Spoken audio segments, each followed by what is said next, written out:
નમસ્કાર. આજના આ ખાસ વિશ્લેષણમાં આપ સૌનું સ્વાગત છે. જુઓ, આપણે સૌ આપણા રસોડામાં પડેલી વસ્તુઓનો ઉપયોગ મોટેભાગે શા માટે કરીએ છીએ?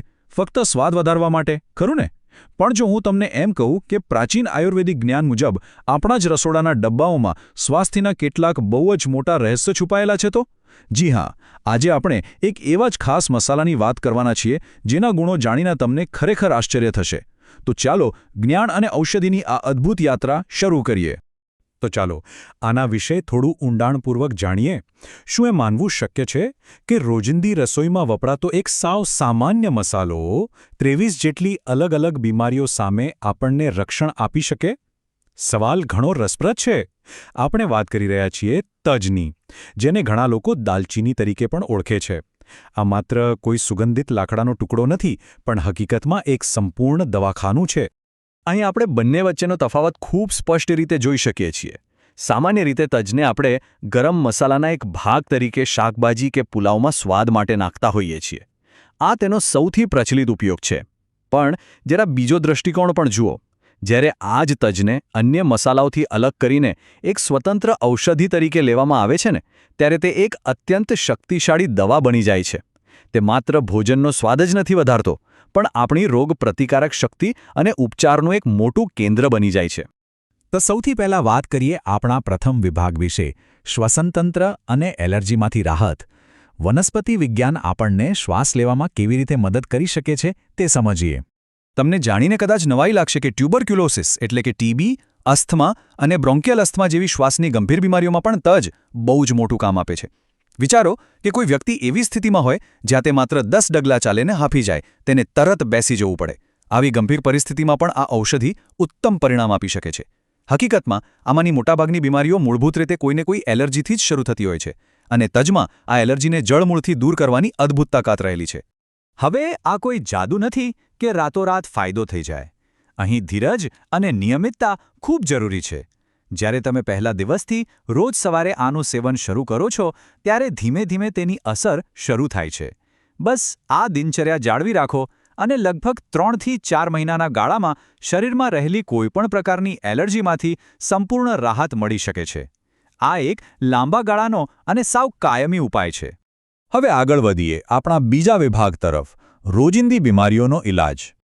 તાવથી લઈને પાચન સુધી તજ કેવી રીતે ઉપયોગી છે તે જોઈએ. તજ ખરેખર બહુમુખી છે. વાતાવરણ બદલાય એટલે વાયરલ ફીવર કે બેક્ટેરિયલ ફીવર આવવો, શરદી ઉધરસ થવી એ બહુ સામાન્ય બાબત છે. આપણે તરત જ દવાખાને દોડીએ છીએ, ખરું ને? પણ આ બધામાં તજ બહુ જ અસરકારક છે. આટલું જ નહીં, જે લોકોને પેટમાં ભયંકર એસિડિટીની ફરિયાદ રહેતી હોય તેમના માટે પણ તજ શ્રેષ્ઠ કામ આપે છે. આ દર્શાવે છે કે એક જ ઔષધિ કેટલા અલગ અલગ રોગોને નિયંત્રિત કરી શકે છે. હવે આ બાબત ખરેખર વિચારવા જેવી છે. અહીં તજનો એકદમ બેવડો અને સંતુલિત સ્વભાવ જોવા મળે છે. એક તરફ જેમના શરીરમાં ચરબી વધી ગઈ છે અને જેમને વજન ઓછું કરવું છે, તેમના માટે આ વજન ઘટાડવામાં બહુ મદદરૂપ થાય છે.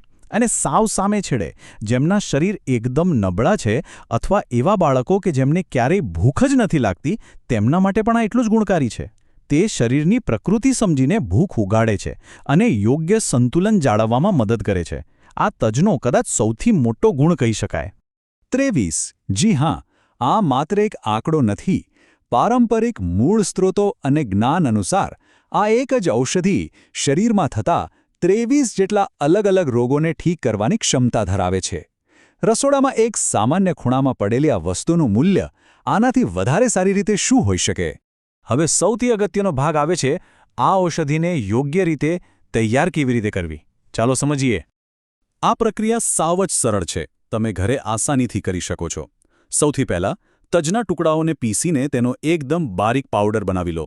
ત્યારબાદ આ પાવડરને મધ સાથે ભેળવીને સીધું જ લઈ શકાય છે. પણ હા, અહીં એક સરસ વિકલ્પ પણ છે. જો તમે જૈન ધર્મનું પાલન કરતા હોવ અથવા કોઈપણ કારણસર મધ ન ખાતા હોવ, તો ગોળ એ બેસ્ટ વિકલ્પ છે.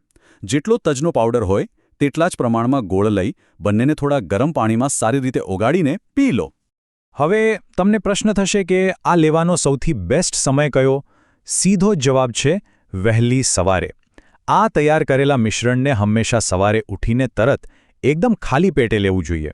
જુઓ, ખાલી પેટે આપણા શરીરની પોષક તત્વો શોષવાની ક્ષમતા સૌથી વધુ હોય છે, એટલે ઔષધિની અસર ખૂબ જ ઝડપથી અને પૂરી તાકાતથી થાય છે. હવે વાત કરીએ સૌથી મહત્વપૂર્ણ બાબતની, ડોઝ અને અમુક ખાસ નિયમો વિશે, જેથી આનું સેવન એકદમ સુરક્ષિત રહે. માત્રા બાબતે ભૂલ ન થાય તેનું ખાસ ધ્યાન રાખવું જરૂરી છે. પુખ્ત વયના લોકો માટે એક આખી ચમચી તજનો પાવડર પૂરતો છે, જ્યારે બાળકોના કિસ્સામાં આ માત્રા બરાબર અડધી કરી દેવી. બાળકો માટે અડધી ચમચી સંપૂર્ણપણે યોગ્ય છે. યોગ્ય માત્રા રાખશો તો જ ધારેલું પરિણામ મળશે. ધ્યાનથી સાંભળજો, અહીં એક અત્યંત ગંભીર અને કડક નિયમ નોંધવા જેવો છે. તજના આ પ્રયોગ સાથે ભૂલથી પણ ક્યારેય મેથીનો ઉપયોગ ન કરવો. જો તમે મેથીનું સેવન કરી રહ્યા છો તો તજ લેવાની કોઈ જરૂર નથી, અને જો તજ લો છો તો મેથીની જરૂર નથી. આ બંને પોતાની રીતે અત્યંત શક્તિશાળી ઔષધિઓ છે, અને એક જ સમયે બે આટલી પાવરફુલ વસ્તુઓ ભેળવવી એ શરીર માટે બિલકુલ યોગ્ય નથી. હંમેશા એક સમયે એક જ દવાનો ઉપયોગ કરવો જોઈએ. આજના આપણા આ વિશ્લેષણનો નિષ્કર્ષ શું છે? મૂળ સ્ત્રોતનો એક બહુ જ સુંદર વિચાર અહીં રજૂ થયો છે. જ્યારે યોગ્ય રીતે ઉપયોગ કરવામાં આવે ત્યારે તજ ક્યારે દગો આપતું નથી. આ એક વાક્ય જ ઘણું કહી જાય છે.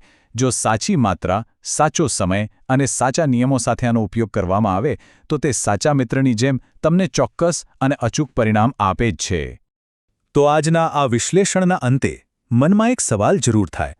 જો સાવ સામાન્ય લાગતો માત્ર એક તજનો ટુકડો આટલું મોટું જાદુ કરી શકે, તો આપણા રસોડામાં રોજ વપરાતી બીજી એવી કેટલી વસ્તુઓ હશે જેમાં આવા અદ્ભુત પ્રાચીન રહસ્યો છુપાયેલા હશે? જીરું હોય, અજમો હોય કે હળદર, કદાચ આપણે તેમને માત્ર મસાલા સમજવાની ભૂલ કરી રહ્યા છીએ. વિચારજો આના પર.